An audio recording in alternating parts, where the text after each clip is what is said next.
I feel like a bad Muslim, not because I don't believe, but because the Muslim I was told to be as a kid isn't the Muslim I've become. When I was younger, being a good Muslim meant performance.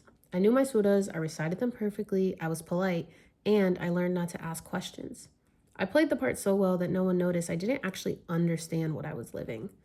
The rules were clear: be quiet, be good, don't ask hard questions.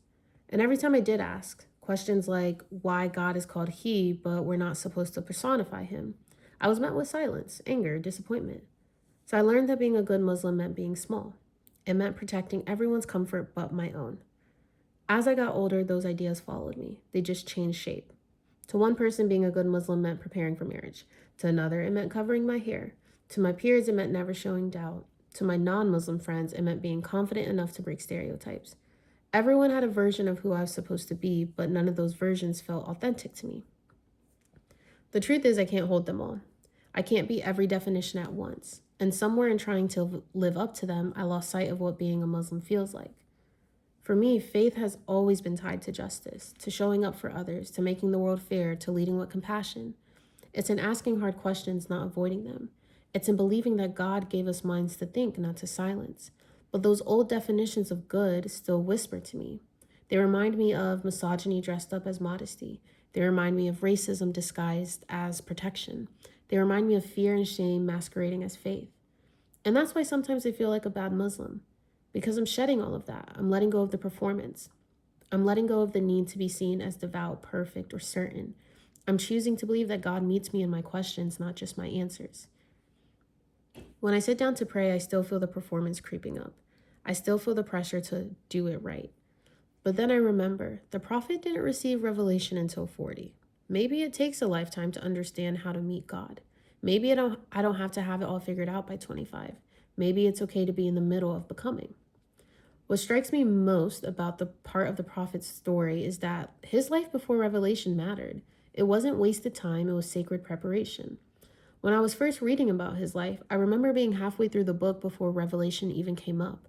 The entire first half was about the people who shaped him: his parents, his grandparents, his uncle and aunt, his cousin, his best friend, his caretaker, and the choices he made before knowing he was chosen, the way he stood up for his community, protected the vulnerable, showed compassion, and lived with integrity. All of that came before he was first told to read. Before he was a prophet, he was simply a person, learning, trying, becoming. And that humbles me, because I think we often look at the Prophet Muhammad as someone who was divinely perfect from birth, and there's truth to that. But when we think about someone who is divinely perfect, we think that they don't have struggle or uncertainty. But he did struggle. He did have questions. He did have years where he was just trying to figure out how to live in the world. And yet those years were not less holy. They were the foundation of everything that came after. Remembering that really helps me breathe again.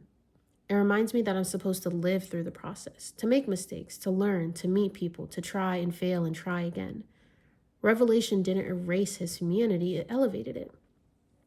So maybe that's the point, that our lives before clarity, before revelation, before we arrive are just as sacred. Maybe the living is the becoming. And when I think about that, I realize how much of my faith has been shaped by false ideas of binaries: good and bad, right and wrong, pure and impure, faithful and unfaithful. But life isn't a binary. Faith isn't either. Those categories were built to make it easier for people to control others, to decide who belongs and who doesn't, who's worthy and who's not. They make it easy to judge, but impossible to understand. And understanding, that's what faith is supposed to be about. When you live in a binary world, you spend your life trying to stay on the good side. But when you live with God, you realize there is no side. There's just living, trying, learning, falling, growing, and returning again. It's messy, and it's holy, and it's real. So I'm trying to let go of optimizing my faith, of producing proof of my belief, of earning closeness to God like it's supposed to be a grade. I'm learning to just be with God. Some days that looks like prayer. Some days it looks like doubt. Some days it looks like justice. And maybe all of those days count. I'm still unlearning the performance. I'm still finding my own rhythm of worship. I'm still asking questions. And maybe that's what makes me a Muslim after all. I did not mean to rhyme at the end, but bars. Bars.